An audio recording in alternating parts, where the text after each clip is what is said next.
It's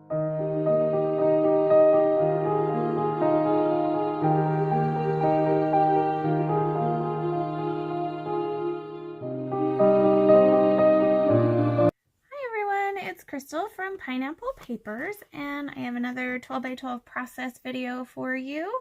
I'm continuing with the last of my pictures from our New York vacation. So I'm going to continue to use the Captured Life series from EcoPart.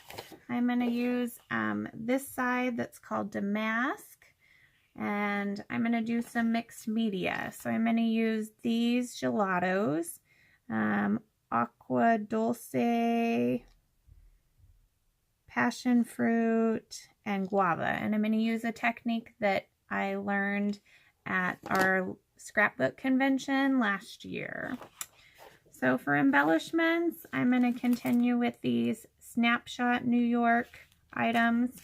And my goal is to use almost all of these My Mind's Eye Soft Spoken. I got a few of the Teresa Collins Daily Stories brads, and then I have the 2 sticker sheets from the Captured Life and this piece of vellum. So let's go ahead and get started. Okay, so these are the 3 pictures I'm going to use, and they are just pictures from the top of the Empire State Building. And I'm going to do a little mixed media on the back. So I'm just marking where the pictures are going to go because I don't want to waste my mixed media behind the pictures that you're not going to be able to see. And I do like when I have 3 4x6 pictures to put them straight across.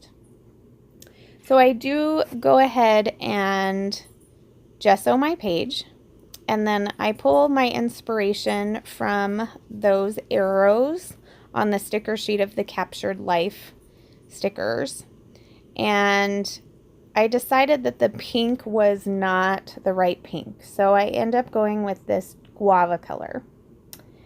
So when we took the class, we used smaller blocks, so we actually did that whole square in the gelato, but I didn't want to waste that much. I didn't feel like it was needed, so I just did a fair amount of it on top and on bottom of where the pictures are going to go. And to save my desk a little bit, I grabbed a paper towel, and you just spray the gelatos with some water, and that will give you that drip effect. And I'm going to do that on the top and on the bottom. But the blue and the light pink didn't seem to produce the amount of drips that I liked. It was very fair. It blended into the background. So I decided just to do the packaging technique to get more of that blue color on there. And up there at the top, I didn't put as much water, and so I had some chunks there. So I'd add a little bit more water and mop up a little bit of the pieces. Now, my paper is quite warped even after the drying. So I did cut it down 1/4 inch and backed it on this black piece of cardstock that I got from Joann's. And I didn't gut it or anything because I really needed it to stabilize that piece of paper. So at this point, I'm just going to tape down my pictures. I did the one on the left and the one on the right, and then I did want them to be pretty equal, so that's where the T-square ruler comes in. The middle one I want to give a little more texture to, so I'm matting it on this teal tissue paper, and I had trouble with scissors, so I had to go find my little cutter bee scissors.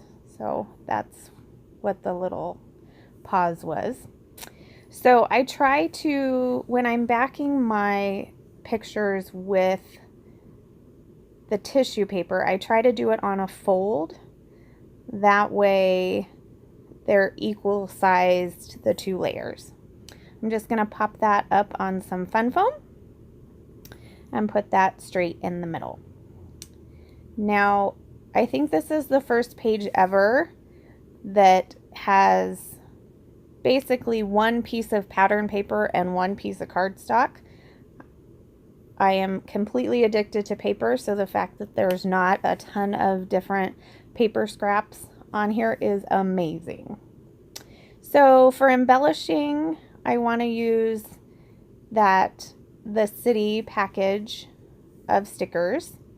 I do like the little label up on the top. It has some sheen to it, and it has a blank space. So it came with some tiny word stickers, and one of them said tourist, which I thought was pretty appropriate because we were definitely tourists doing all the touristy things.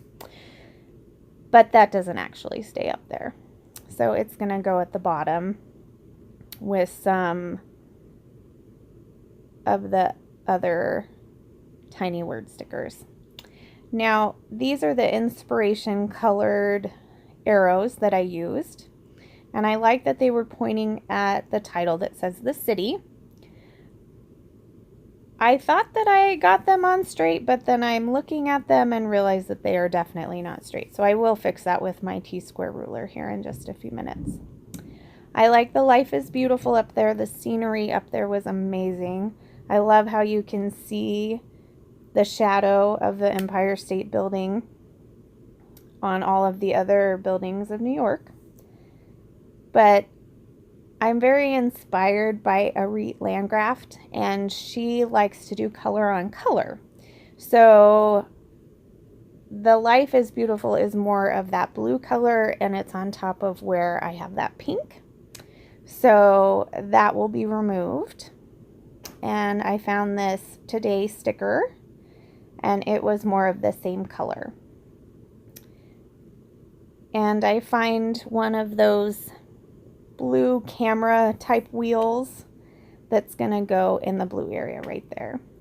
And one of my brads was missing one of the tops, so it was blank, so I added it to the bottom of that camera wheel thing, and yay, I got rid of another package of brads.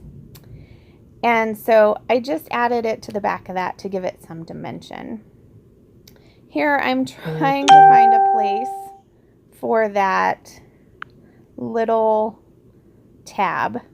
I'm not sure if I want it on the top of a picture, on the sides of the picture, if I want it horizontal or vertical. I do end up deciding that it goes right there, and I will add the date that we went.